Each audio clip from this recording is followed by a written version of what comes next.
iegūstam dzintarkrāsas lindsēklu eļļu.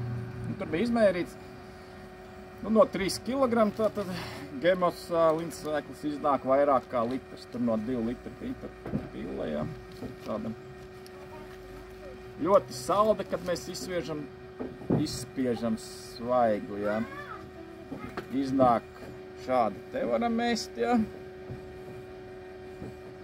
Samaļam un iznāk šādi.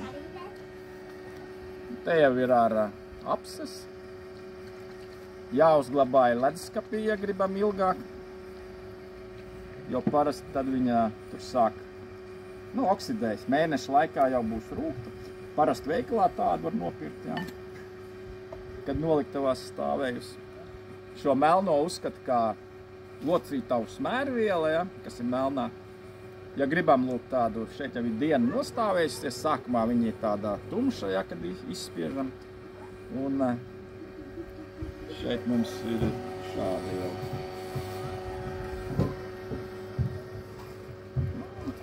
Ļoti sāds, salātus vienkārši pagatavojam, ja. Tomāti, gurķi, ja. Varam garšvielas kādas gribam tur. Vai vienkārši šo lindsēklu eļļu, uz cukursalda tāda. Vienkārši pārējām un ēdam, jā. Kur neviena karota nav, jā. Jā.